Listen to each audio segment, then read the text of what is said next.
This is our second day of the fasting prayer program that we have just leading up to the coming year. Tomorrow will be 31st of December.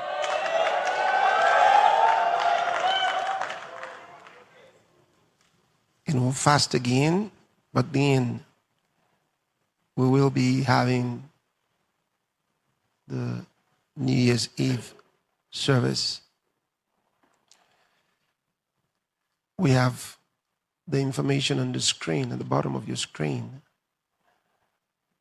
We'll be starting the service from 8 p.m. GMT plus 1. And you'll be able to participate from all over the world, wherever you may be.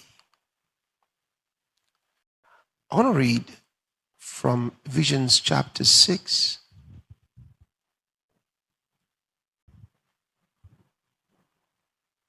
Verse 12.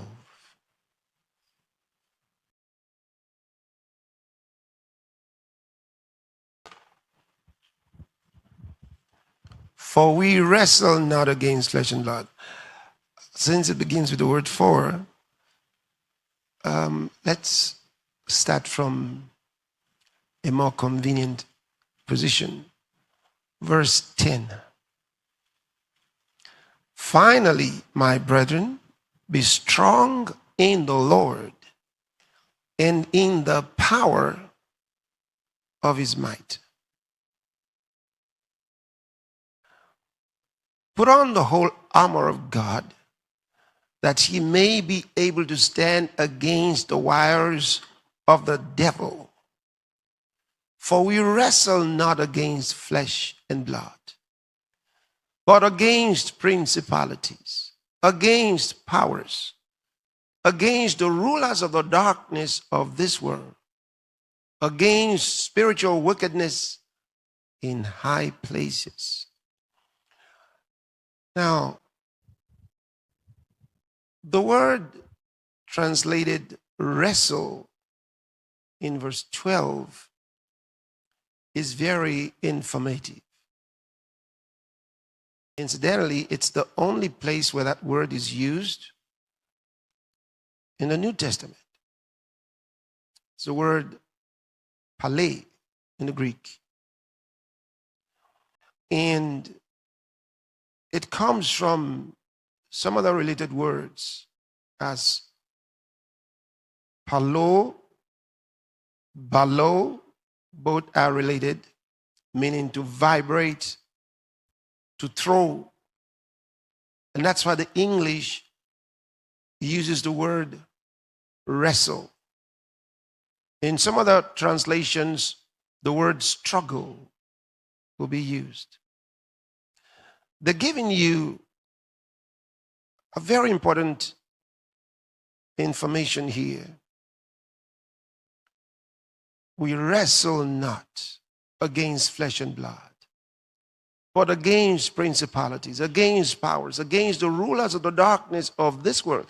And this is connected to what he began to tell you in verse 10. Let's go back there. It says, finally, my brethren, be strong in the Lord and in the power of his might. Then he says to you in the 11th verse, put on the whole armor of God, that ye may be able to stand against the wires, the stratagems of the devil.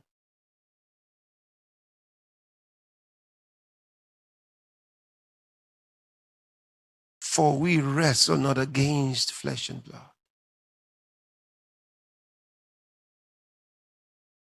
So he's referring to something I'm going to read further to you.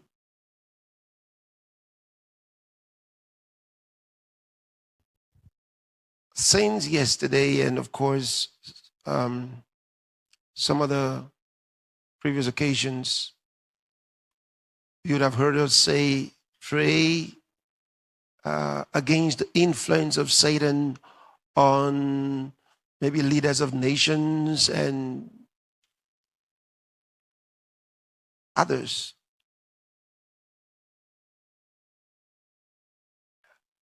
And somebody once thought, is the devil so powerful? Because last month you prayed against his influence. 2 weeks ago you prayed against his influence on those same people. Right? Yesterday you prayed against them. You're going to pray against them again today. Like, is the devil that powerful that we have to pray against him all the time? About this is influence over leaders of nations.